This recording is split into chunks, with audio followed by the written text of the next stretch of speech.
자, 중3 과학 생식과 발생이에요. 재밌는 곳입니다. 여기. 자, 제일 먼저 염색체라고 되어 있는데 이 염색체는 뭐냐면 우리 그 세포 안에 들어가 있어요. 요 염색체가. 그래서 지금 이제 모양은 이렇게 자세히 나와 있지만 너무 작아서 보이지 않죠. 요건 현미경으로 이렇게 한 것들 우리가 큰 그림으로 볼 수 있어요. 자, 염색체는 뭐냐면 생물체는 우리죠. 살아있는 모든 물체. 생물체에 뭐를 담고 있다? 유전 정보를 담고 있다. 우리가 아빠를 닮았어요, 엄마를 닮았어요 할 때 그 유전인데 유전 정보를 담아서 전달하는 아이다. 됐죠? 자, 세포가 분열할 때 뭐 응축되어 이렇게 응축된다는 말은 쭈그리고 있다고 생각하면 되겠죠? 응축되어 무슨 모양으로 나타난다? 막대 모양처럼 보인다. 이렇게 돼 있어요. 그죠? 그래서 자, 염색체가 대충 뭔지는지 알게 됐어. 그지? 유전 정보를 가지고 있구나. 세포 분열할 때 모여서 응축되어서 막대 모양으로 나타나는구나. 이렇게 돼 있고. 자, 그럼 염색체에는 유전 물질이라고 유전 정보 담고 있다고 그랬죠. 유전 정보 담고 있는 애 이름이 DNA입니다. 그죠? 그래서 유전 물질인 DNA와 뭘로 구성되어 있다? 단백질로 구성되어 있다. 됐죠? DNA에 뭐가 들어있다? 유전 정보가 담겨 있다. DNA에 유전 정보가 담겨 있는 부분을 유전자라고 부른다. 이렇게. 뭐 중요한 건 아니고 DNA 유전 정보가 담겨 있다. 요 정도까지는 알아야 될 것 같고요. 그 다음에 두 가닥에 뭐로 되어 있다? 염색 분체로 되어 있다. 이 분체는 뭐냐면 나눌 분자입니다. 그래서 염색 분체로 이루어져 있다. 세포 분열 시 분리되어 각각의 세포로 들어가게 된다. 생물의 종에 따라 기본적으로 생물을 나눌 때 쓰는 단위가 종입니다. 생물의 종에 따라 쉽게 말하면 사람, 강아지, 고양이 뭐 이런 식이에요.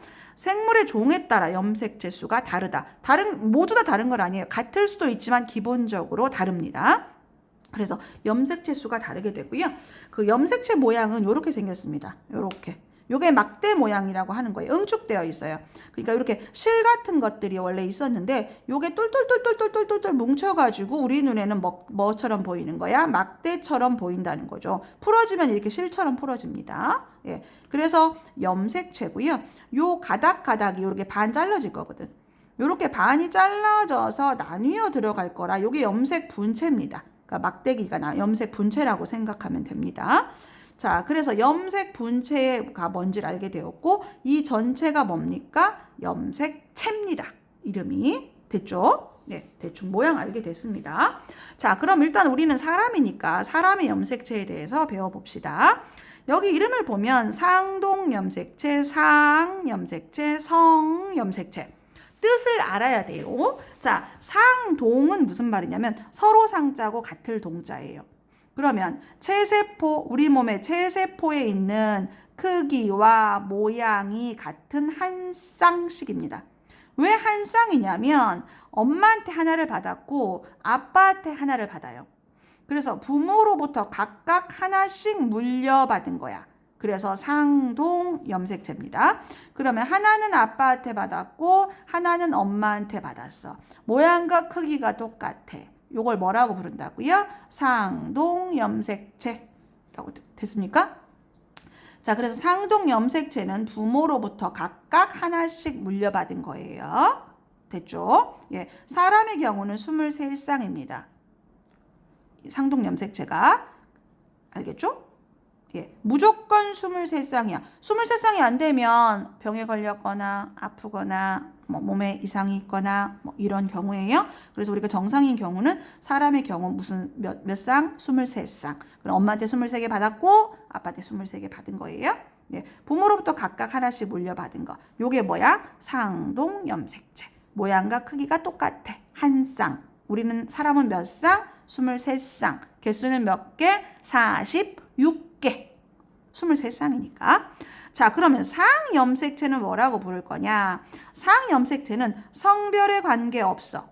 성별에 관계없이 남녀 공통으로 가지고 있는 거야. 이게 몇 쌍이냐면 22쌍이야. 23쌍 중에서 22쌍을 상염색체라고 부르고 성염색체는 한 쌍이 있는데 한 쌍. 그건 남녀의 성을 결정해. 그러면 여자는 XX고 남자는 XY야. 이렇게. 그래서 1쌍부터 23쌍까지가 있는데 22쌍까지는 남자도 갖고 여자도 공통으로 갖고 있는 거야. 근데 마지막에 23쌍짜리는 이렇게 XX를 가지고 있으면 여자가 되는 거고 XY 염색체를 가지고 있으면 남자로 성이 결정되는 거예요. 됐죠? 그래서 남자는 44개랑 XY 해서 44, 45, 46개가 되는 거고 여자는 44개에다가 XX에서 46개가 되는 거예요. 그래서 Y 염색체를 가지게 되면 남자가 되는 거고요. X 염색체를 가지게 되면 여자가 되는 겁니다. 이렇게 이해됐겠죠? 네. 자, 그 다음 체세포 분열입니다. 자, 체세포가 뭐를 한다? 분열을 한다. 자, 체세포는 그럼 왜 분열을 할까? 이유 중요하겠죠? 됐죠? 자, 세포의 크기가 커지면 부피에 대한 표면적의 비가 줄어들어서 물질 교환하기가 잘 어렵다. 그래서 세포가 어느 정도 커지면 분열을 하여 뭐 한다? 수를 늘린다. 그럼 이게 무슨 소리냐면 세포가 처음에 요만했다고 치자. 그러면 점점 커져서 세포가 이만큼 커졌어. 그럼 세포는 커지면 이 세포 표면적을 통해서 물질 교환을 해야 돼. 좋은 건 받아들이고 나쁜 건 내보내고 좋은 건 받아들이고 나쁜 건 내보내고 이렇게 해야 되는데 그럼 표면적이 넓으면 넓을수록 좋아 나빠? 좋아. 그렇죠? 그런데 세포를 그냥 무작정 키울 때의 표면적보다 얘를 이 똑같은 사이즈로만 나누어서 4개가 나왔다 치자. 이렇게. 그러면 이렇게 크게 만들었을 때의 표면적보다 이 크기를 4개로 나누어서 이 표면적, 이 표면적, 이 표면적, 이 표면적을 합했을 때가 어떻다? 훨씬 크다 이 소리예요. 그래서 세포를 무작정 무조건 키우기보다 자기하고 똑같은 사이즈로 세포 분열을 하면 표면적의 비가 상대적으로 어떻게 되더라? 커지게 되더라. 됐죠? 그래서 세포의 크기가 커지면 부피에 대한 표면적의 비는 줄어든다. 이렇게 크면 얘보다 상대적으로 표면적의 비가 줄어든다. 그래서 우리는 물질 교환이 잘 일어날 수 없어서 세포가 어느 정도 커지면 계속 키우지 않고 뭐 하기로 했다? 분열해서 수를 늘리기로 했다. 그러면 세포가 분열하는 까닭은 뭐겠습니까? 우리가 세포의 수를 늘려서 물질 교환이 잘 일어나도록 만들어 주려고 그렇게 했겠죠. 이해됐죠? 자, 그럼 체세포 분열 과정 한번 봅시다. 체세포 우리가 몸의 세포라고 생각하면 되겠죠? 체세포가 몇 개로 나누어져야 됩니까? 둘로 나누어져야 됩니다. 그러면 체세포 분열 결과 체세포를 하고 나면 모세포, 원래 엄마 세포랑 새로 만들어낸 아기 세포가 2개의 딸 세포가 만들어지는데 크기도 똑같습니다. 모양도 똑같습니다. 하는 일도 똑같겠죠. 됐죠? 그럼 쉽게 말하면 엄마 세포가 있었습니다.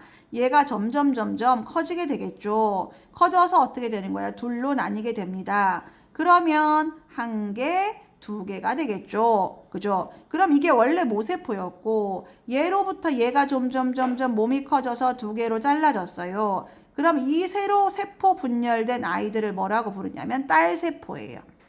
그럼 체세포 분열은 하나의 모세포가 몇 개가 됩니까? 2개의 딸세포가 됩니다. 됐죠? 그러니까 하나가 분열하면 2개가 되는 거예요. 근데 결국은 나중에 이 딸세포가 모세포와 크기와 모양이 똑같습니다. 됐죠? 예, 그래서 딸세포 2개가 형성됩니다. 하고 우리가 알게 됐습니다. 자, 그러면 체세포 분열로 넘어가 볼까요? 자, 일단 우리가 순서를 좀 외워야 되는데 순서는 간기, 전기, 중기, 후기, 말기, 그 다음 딸세포가 되는 거예요. 이렇게 순서를 외워야 됩니다. 기 순서를 외우고요. 그 다음에 간기가 있고요. 전기, 중기가 있는데 이 전기부터가 무슨 분열이냐면 핵 분열이야. 핵이 들어있는데 그 핵이 분열되는 거고요. 이 간기는 사이 간자입니다. 쉰다고 생각하면 돼요. 그러니까 우리가 실제로 전기부터 뭐라고 보면 되죠? 세포 분열이라고 보면 됩니다. 세포 분열. 됐죠? 자, 그러면 순서를 일단 외울게요. 간기, 전기, 중기, 후기, 말기라고 외웠습니다. 그러면 전기부터 진짜 뭐다? 분열, 핵분열이 일어난다. 이 핵은 어디 들어있냐면 요 안에 들어있을 거거든요. 자, 그럼 간기는 분열이다? 아니다. 분열 전에 쉬는 기간이다 라고 생각하면 됩니다. 자, 그럼 간기에는 핵막이 보여요. 핵막. 자, 핵막은 핵을 둘러싸고 있는 막입니다. 자, 핵막이 일단 뚜렷하게 보입니다.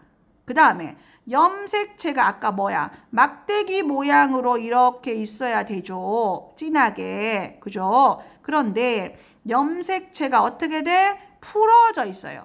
무슨 모양으로? 실처럼. 풀어져 있고 DNA는 복제되어서 쉬는 동안 몇 배로 만들죠? 2배로 만듭니다. 2배로 만드는 이유는 뭐냐면 딸세포가 만들어졌을 때 한 배 한 배씩 줘야 되거든. 그래서 DNA를 2배로 복제시켜 놓는 거야. 언제? 쉬는 때. 됐죠? 자, 이러고 이제 핵분열을 시작합니다. 이 핵분열이 시작되겠죠? 됐습니까? 자, 그러면 이 핵분열을 전기, 중기, 후기, 말기로 나누는 건 뭐에 따라 나누는 거냐면 염색체 모양으로 나눕니다. 무조건 염색체 모양으로 나누는 거예요. 자, 전기에 어떤 일이 일어나는지 알아야 되고 중기, 후기, 말기에 어떤 일이 일어나는지를 정확하게 알아야 됩니다. 됐죠? 전기에는 아까 핵막이 보였죠? 이제 핵막이 사라져야 돼. 그래 얘들이 막 돌아다닐 수 있어. 그래서 핵막은 사라져야 돼. 됐죠? 그 다음 두 가닥의 염색 분체로 이루어진 염색체가 보여. 아까 여기서는 뭐야? 실처럼 풀어져 있었어. 그죠? 그랬다가 이제 전기가 되면 이것들이 어떻게 되는 거야? 똘똘똘똘 뭉쳐서 이 어떤 모양이 보이게 되지? 이런 모양이 보이게 되는 거야. 요게 뭐였지? 염색체. 맞아요? 예. 그래서 핵막은 사라지고 두 가닥, 한 가닥, 두 가닥. 두 가닥의 염색 분체로 이루어진 결국 누가 보인다? 염색체가 나타났다. 이제 그 다음 중기, 이게 가운데 중자입니다. 그러면 이제 염색체가 가운데 중이라고 생각하면 돼. 중앙에 쭉 줄을 서고 늘어져. 한 줄로 쭉 나열해. 그래서 중앙에 배열해 중기에. 됐죠? 그러면 쭉 늘어져 있을 때 염색체를 관찰하기에 가장 좋은 시기, 우리가 관찰하기에 현미경으로 관찰하기에 가장 좋은 시기가 무슨 시기? 중기. 됐죠? 그러면 이 끝부분에서 이 실처럼 생긴 방주 실사자예요.